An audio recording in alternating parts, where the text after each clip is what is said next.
Bienvenue au deuxième épisode de la deuxième édition du podcast MFNUE. Nous sommes aujourd'hui avec la présidente de l'Assemblée générale, Darin Thailand, et avec un des co-directeurs de MFNUE, M. Paul Laforge. Est-ce que vous pouvez vous présenter, s'il vous plaît? Bonjour, je m'appelle Darin Thailand. Je suis la présidente de l'Assemblée générale de MFNUE 24. Bonjour, je m'appelle Paul Laforge, je suis professeur documentaliste au lycée Saint-Joseph depuis 2016 et co-directeur du MFNUE depuis l'édition 2018. Il y a différents sujets pour chaque comité et un thème général. Comment est-ce que vous avez décidé des sujets de comité et de thèmes de cette année? Alors, tout d'abord, on a décidé sur le thème et puis sur le sujet. Et la technologie était définitivement un élément qu'on a essayé d'intégrer dans chaque sujet. Il y a des sujets tels que la militarisation de l'IA dans l'océan, l'exploitation des populations dans l'industrie minière liée aux nouvelles technologies, dans l'écosoc, ou encore dans l'AG3, il y a un sujet concernant comment combattre la normalisation de la haine en ligne. Et cette année, il y avait aussi un ajout d'un nouveau comité qui s'appelle OMS, l'Organisation mondiale de la santé. Et on a vu l'objectif de créer un espace pour que les élèves intéressés par les matières scientifiques puissent s'exprimer aussi sur des décisions politiques. On y traite deux sujets très très intéressants, les PFAS et les drogues synthétiques. Et en fait, le thème était à l'initiative de Darin, voilà, qui a eu ces deux idées ensemble, et ces deux éléments qui ont fait sens. Le thème de la paix nous a particulièrement paru essentiel cette année au sein de l'équipe. Nous avons travaillé pendant 1 mois sur plusieurs réunions afin de définir les différents sujets traités. Quel est le thème de cette édition de MFNUE? Pouvez-vous nous expliquer ce thème? Alors, cette année, le thème est dépasser les divisions et forger la paix à l'ère numérique. Ce thème comprend 3 mots-clés très importants à mon avis. Premièrement, les divisions. Pour ce mot-clé, je me suis inspirée par un discours délivré par M. Antonio Guterres, qui est l'actuel secrétaire général de l'ONU. Il mentionne ce terme de dépasser les divisions. Et donc, on a définitivement voulu inclure le mot-clé division. Pour la paix, avec l'invasion de l'Ukraine par la Russie et l'invasion de Gaza par Israël, on a souligné cet état de guerre qui signifie non seulement une période de destruction et de violence, mais aussi des violations des droits humains tels que l'éducation et la santé. Et dernièrement, on a aussi voulu tirer l'attention sur l'art numérique, qui est caractérisé par l'émergence de nouvelles technologies. Et ce n'est plus possible de s'en échapper. Il faut donc trouver des solutions qui intègrent la technologie. Voilà, on a décidé sur notre thème dépasser les divisions et forger la paix à l'ère numérique. On peut aussi rappeler que la paix est l'objectif principal et originel de l'ONU et du multilatéralisme en général.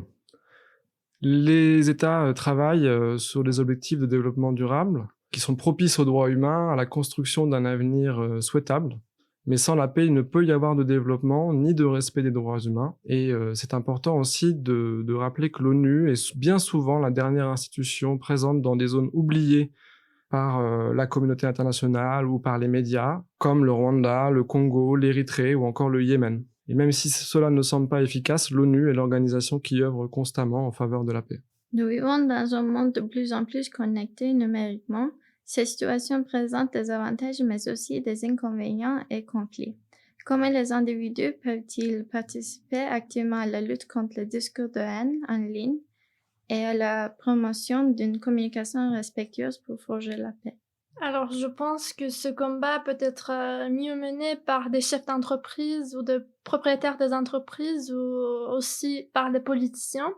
Si on parle des individus, je pense que c'est un petit peu plus difficile, mais quand même, je peux dire qu'il ne faut pas rester silencieux, il faut se défendre concernant tous ces discours de haine.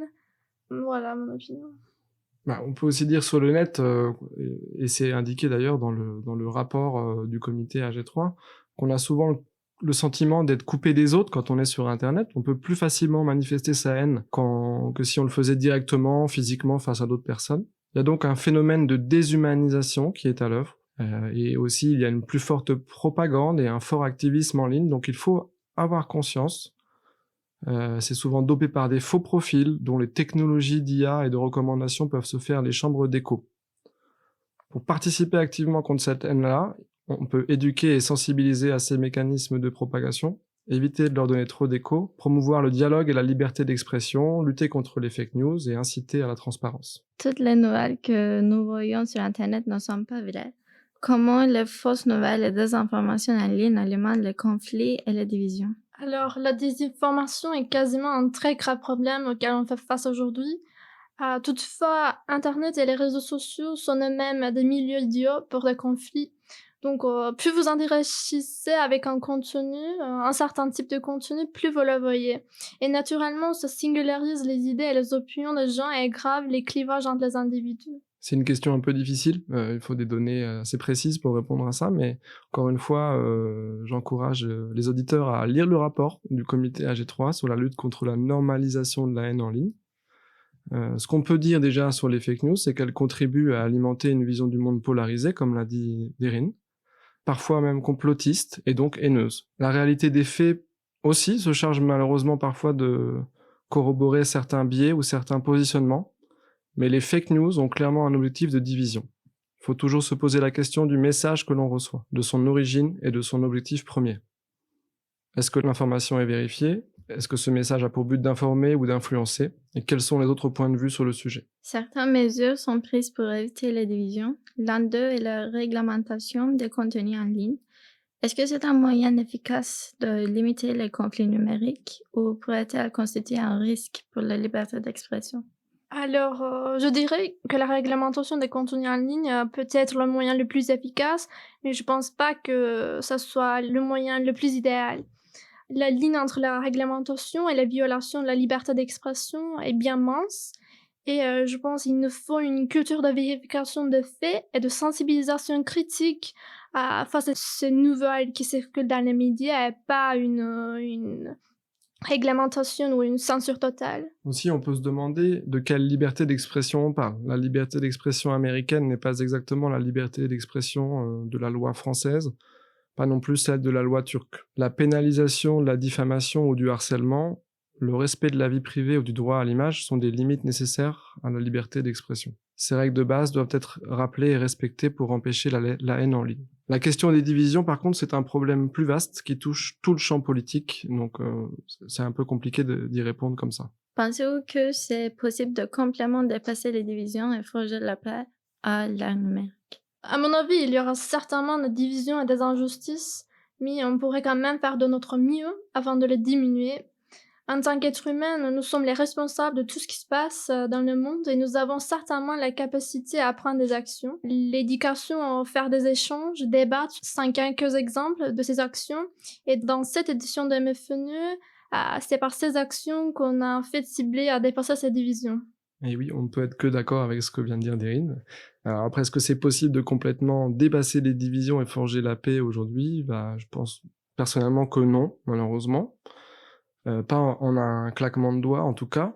Donc il faut repenser et renforcer le rôle des institutions, comme l'ONU, à mon avis. Œuvrer progressivement pour le multilatéralisme, pour la justice et l'équité. L'ONU, si on prend le début de son existence, ses décisions ont été bafouées. Donc il faut lutter contre ce constat et contre l'impunité des États voyous. Selon vous, qu'est-ce qui attend les délégués qui participeront à la conférence cette année? Quel conseil leur donneriez-vous? Il y aurait leur synthèse de la technologie et de la politique, des sujets nouveaux qui leur invitent à réfléchir, et ils trouveront aussi l'occasion de devenir créatifs. Quant au conseil, je dirais, ne soyez pas timide et essayez de parler autant que vous pourriez. Oui, moi je dirais aussi qu'ils préparent bien leur sujet. Il y a encore 2 semaines pour le faire.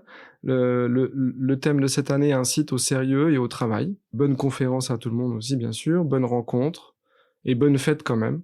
Il n'y a rien de mieux que le partage contre les divisions. Merci, chers auditeurs. C'est la fin de la 2e épisode. Au prochain épisode.